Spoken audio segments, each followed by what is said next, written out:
آخر حضرت عائشہ رضی اللہ عنہا ساری زندگی حضرت علی سے ناراض کیوں رہی؟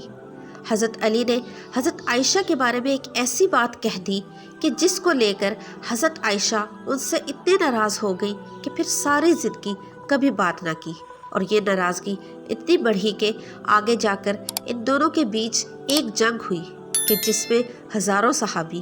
بسم اللہ الرحمن الرحیم۔ السلام علیکم محترم ناظرین۔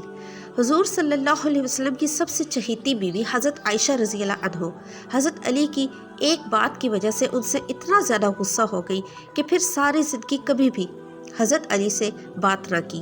وہ حضرت علی سے اتنا زیادہ غصہ رہتی تھی کہ ان کا نام تک بھی لینا ان کو گوارا نہیں تھا۔ آخر یہی ناراضگی اتنی آگے پہنچی کہ حضرت عائشہ رضی اللہ عنہ اور حضرت علی کے بیچ ایک ایسی جنگ ہوئی کہ جسے جنگ جمل کہا جاتا ہے، اور اس میں ہزاروں صحابہ کرام کا پاکیزہ خون بہایا گیا، ہزاروں عورتیں بیوہ ہو گئی اور ہزاروں بچے یتیم ہو گئے۔ حضرت عائشہ رضی اللہ عنہ کی زندگی میں ایک بڑا ہی عجیب واقعہ پیش آیا، وہ یہ کہ جب اللہ کے رسول صلی اللہ علیہ وسلم غزوہ بنی مصطلق میں تشریف لے گئے تو وہاں سے واپسی پر قافلے کو الگ الگ حصوں میں بانٹ دیا۔ اب جس قافلے کے لوگ جیسے جیسے تیار ہوتے رہتے تو چلتے رہتے تھے، سینکڑوں بلکہ ہزاروں اونٹ ہوا کرتے تھے، چلتے ہوئے بھی گھنٹوں لگا کرتے تھے۔ حضرت عائشہ رضی اللہ عنہ نے سوچا کہ قافلے کو تو جانا ہی ہے، اس لیے پتہ نہیں ابھی کتنا وقت لگے گا، کیوں نہ میں قضائے حاجت وغیرہ سے فارغ ہو جاؤں۔ اس وقت حاجت کے لیے کھیتوں میں جایا کرتے تھے، لہٰذا آپ رضی اللہ عنہ دور چلی گئی تاکہ فراغت حاصل کر سکے۔ جب فارغ ہو کر واپس آئیں تو آپ نے ہودج میں بیٹھنا تھا کہ جس کو سواری کے اوپر رکھا جاتا ہے۔ اتنے میں حضرت عائشہ رضی اللہ عنہ نے محسوس کیا کہ میں نے گلے میں ایک ہار پہنا ہوا تھا، وہ کہیں ٹوٹ کر گر گیا ہے۔ سوچا کہ ابھی تو روانہ ہونے میں کافی وقت ہے، اس لیے میں جا کر اپنا ہار تلاش کر لیتی ہوں۔ آپ رضی اللہ عنہ تلاش کرنے واپس اسی کھیت میں چلی گئی۔ پیچھے صحابہ کرام نے سوچا کہ حضرت عائشہ رضی اللہ عنہ واپس تو آ ہی گئی تھی، لہٰذا ہودج میں بیٹھ بھی گئی ہوگی، اس لیے 4-5 آدمیوں نے ہودج کو اٹھا کر اونٹ پر سوار کر دیا۔ حضرت عائشہ رضی اللہ عنہ عمر میں کم تھی اور وزن بھی کم تھا، 4-5 آدمی اٹھانے والے تھے، تو ان کو پتہ بھی نہ چلا کہ آپ اندر بیٹھی ہیں یا نہیں۔ اب قافلے کے لوگ تو وہاں سے چلے گئے۔ جب حضرت عائشہ رضی اللہ عنہ واپس آئیں تو دیکھا کہ وہ جگہ تو خالی پڑی ہے اور قافلہ جا چکا ہے، تو حضرت عائشہ رضی اللہ عنہ بہت پریشان ہوئی، لیکن دوسری طرف آپ کو اطمینان بھی تھا کہ جب آپ صلی اللہ علیہ وسلم کو پتہ چلے گا کہ میں پیچھے چھوٹ گئی ہوں تو کسی نہ کسی کو ضرور بھیجیں گے، اس لیے آپ رضی اللہ عنہ وہیں پر بیٹھ گئی۔ تھوڑی دیر بعد آپ رضی اللہ عنہ پر نیند غالب آ گئی تو آپ نے اپنے اوپر چادر ڈال لی اور سو گئی۔ حضور صلی اللہ علیہ وسلم کی عادت تھی کہ صحابہ کرام میں سے کسی ایک صحابی کو حکم دیا جاتا تھا کہ جب سارا قافلہ کسی جگہ سے چلا جائے تو اگر رات کا وقت ہو تو صبح کے وقت وہ صحابی وہاں آ کر دیکھے کہ کہیں کوئی چیز چھوٹ تو نہیں گئی۔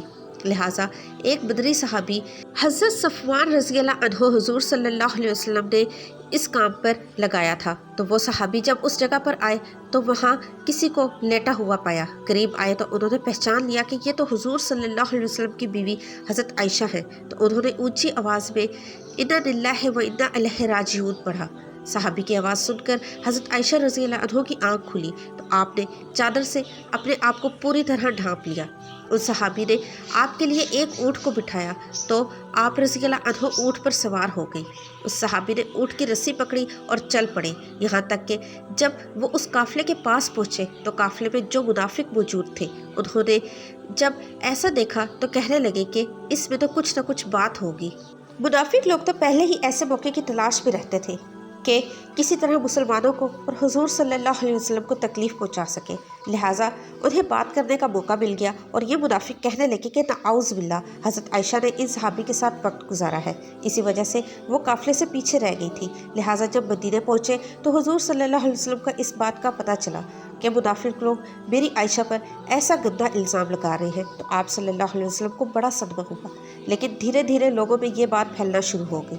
حضرت عائشہ رضی اللہ عنہ فرمانے لگی کہ میں قافلے سے واپس آ کر 1 مہینے تک بیمار رہی اور کمزور بھی ہو گئی۔ ایک دن میں ایک صحابیہ حضرت ام مستہ رضی اللہ عنہ کے ساتھ قضائے حاجت کے لیے رات کو باہر کھیتوں کی طرف نکلی۔ راستہ چلتے ایک جگہ پر ان صحابیہ کو ٹھوکر لگی تو انہوں نے اپنے بیٹے کو بد دعا دی، تو حضرت عائشہ رضی اللہ عنہ فرمانے لگی کہ میں نے ان سے کہا کہ آپ اپنے بیٹے کے لیے بددعا کیوں کر رہی ہیں؟ تو وہ کہنے لگی کہ اے عائشہ، کیا تمہیں نہیں پتا کہ وہ تمہارے بارے میں کیا باتیں کرتا ہے؟ تو حضرت عائشہ رضی اللہ عنہ نے پوچھا کہ آخر وہ میرے بارے میں کیا کہتا ہے؟ تو اس پر ان صحابیہ نے حضرت عائشہ رضی اللہ عنہ کو ساری باتیں بتا دی کہ اے عائشہ، تمہارے بارے میں سارے شہر میں ایسی ایسی باتیں ہو رہی ہیں۔ حضرت عائشہ رضی اللہ عنہ فرمانے لگی کہ جب میں نے یہ سنا تو میرے دل پر بڑا صدمہ لگا اور جلدی سے گھر واپس آ کر حضور صلی اللہ علیہ وسلم کا انتظار کرنے لگی۔ جب آپ صلی اللہ علیہ وسلم مسجد سے تشریف لائے تو میں آپ کے سامنے آئی اور سلام کیا۔ آپ نے سلام کا جواب دیا لیکن چہرہ دوسری طرف پھیر لیا۔ میں دوسری طرف سے آئی مگر حضور صلی اللہ علیہ وسلم نے اپنی نگاہیں دوسری طرف کر لی۔ آپ کی خاموش نگاہوں نے مجھے بہت ساری باتیں سکھا دی تھی کہ اس وقت آپ صلی اللہ علیہ وسلم کی طبیعت پر بوجھ ہے اور آپ مجھ سے کوئی بات نہیں کرنا چاہتے ہیں۔ میں نے سوچا کہ چلو میں اپنے ماں باپ کے گھر چلی جاتی ہوں تاکہ صحیح حالات کا پتہ چل سکے کہ آخر میرے بارے میں کیسی کیسی باتیں کی جا رہی ہیں۔ تو میں نے گھر جانے کی اجازت چاہی تو آپ صلی اللہ علیہ وسلم نے اشارے سے فرما دیا کہ ہاں چلی جاؤ۔ حضرت عائشہ رضی اللہ عنہ فرماتی ہیں کہ جب میں گھر پہنچی تو میری امی نے دروازہ کھولا۔ میں نے دیکھا کہ میری امی کی آنکھیں رو رو کر لال ہو چکی ہیں۔ پریشان چہرے کے ساتھ وہ میرے سامنے کھڑی ہے۔ میں نے پوچھا کہ امی کیا ہوا ہے، لیکن وہ بالکل خاموش رہی۔ مجھے کوئی جواب نہ ملا اور ان کی آنکھوں سے آنسو ٹپکنا شروع ہو گئے۔ میں نے پوچھا امی میرے ابو کدھر ہیں؟ تو انہوں نے چارپائی کی طرف اشارہ کر دیا۔ میں نے دیکھا کہ حضرت ابو بکر صدیق رضی اللہ عنہ چارپائی پر بیٹھے قرآن پڑھ رہے ہیں۔ ایک ایک آیت پر ان کے آنسو بہہ رہے ہیں۔ حضرت عائشہ رضی اللہ عنہ فرمانے لگی کہ جب میں نے گھر میں بھی ایسا غم کا ماحول دیکھا تو میری طبیعت اور زیادہ پریشان ہو گئی۔ میں نے سوچا کہ اب میں کیا کروں؟ جس پر مجھے بھروسہ تھا وہ میری زندگی کے رکھوالے تھے، وہ بھی آج مجھ سے ناراض ہیں، ماں باپ بھی آج مجھ سے جدا ہیں، میں آج کہاں جاؤں گی؟ دل میں خیال آیا کہ کیوں نہ میں اپنے اللہ کی طرف متوجہ ہو جاؤں۔ اس لیے حضرت عائشہ رضی اللہ عنہ فرمانے لگی کہ میں نے وضو کیا اور گھر کے ایک کونے کی طرف جانے لگی تو امی نے پوچھا کہ اے عائشہ کدھر جا رہی ہو؟ کیونکہ ان کو ڈر لگ رہا تھا کہ میری بیٹی پریشان ہے، ایسا نہ ہو کہ کوئی بڑا فیصلہ کر کے خود کو ہلاک نہ کر لے۔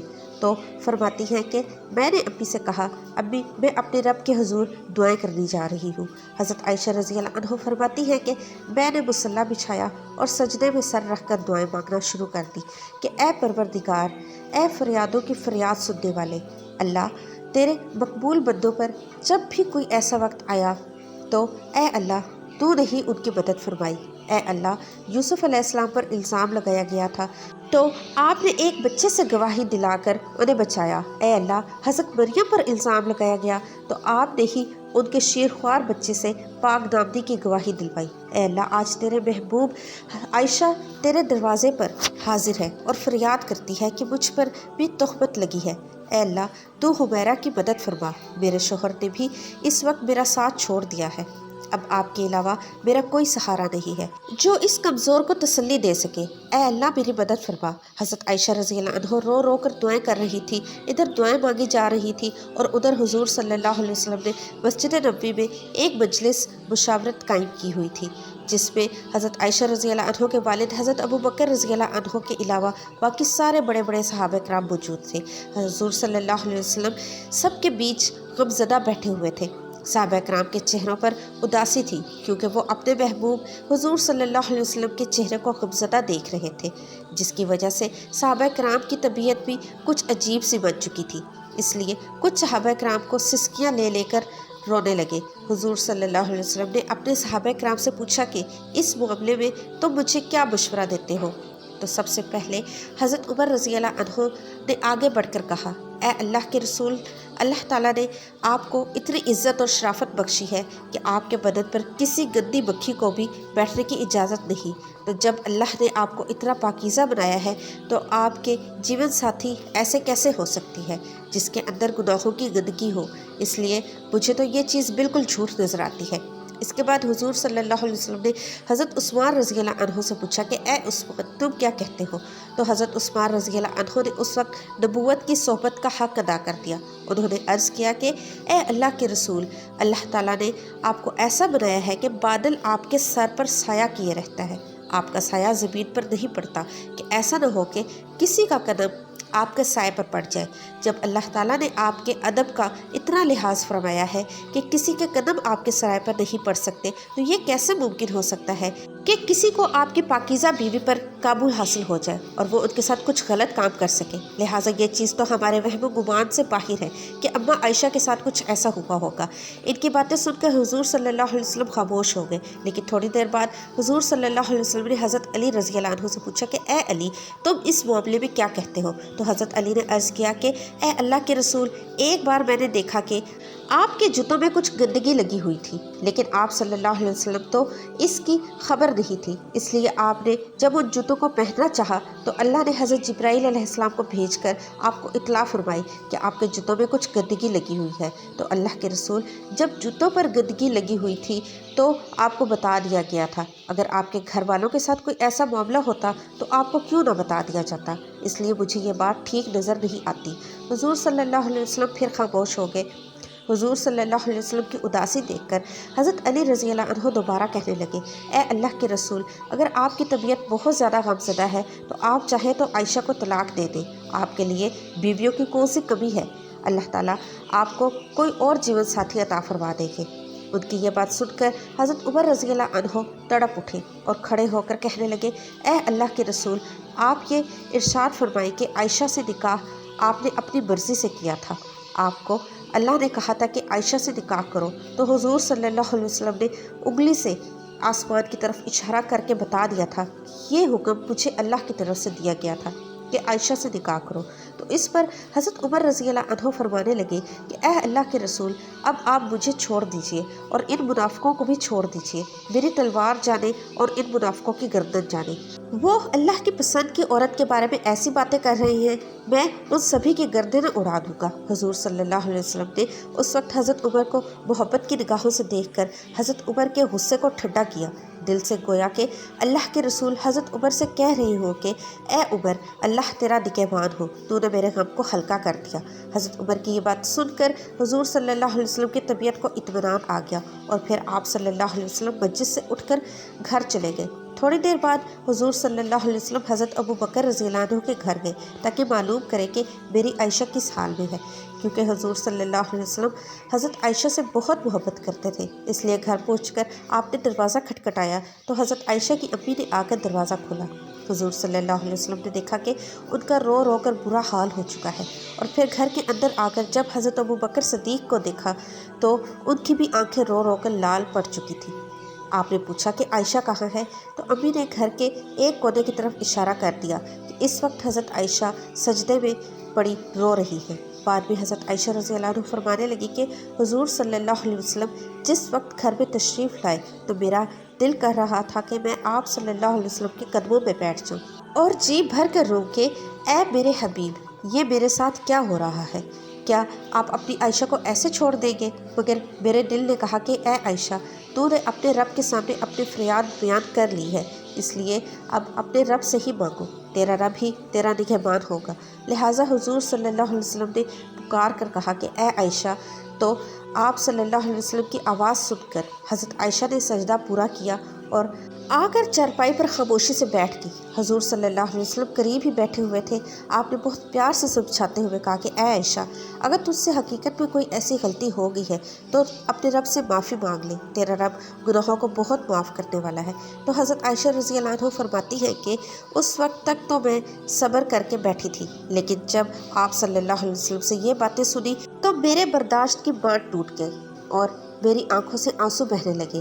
میں بیٹھی روتی رہی مگر خاموش تھی۔ آخر روتے ہوئے میں نے کہا کہ اے اللہ کے رسول، میں وہی بات کہوں گی جو یوسف علیہ السلام کے والد حضرت یعقوب نے کہی تھی کہ میں اپنا درد صرف اپنے رب سے بیان کرتا ہوں، کیونکہ اے اللہ کے رسول، آج اگر میں کہوں گی کہ میں نے ایسا غلط کام نہیں کیا تو آپ لوگ میری بات نہیں مانیں گے، اور اگر کہہ دوں گی کہ میں نے ایسا کام کیا تو آپ لوگ فوراً میری یہ والی بات مان لیں گے۔ اس لیے میں اپنے اللہ سے ہی فریاد کرتی ہوں، وہی میرے لیے کوئی نجات کا راستہ نکالے گا۔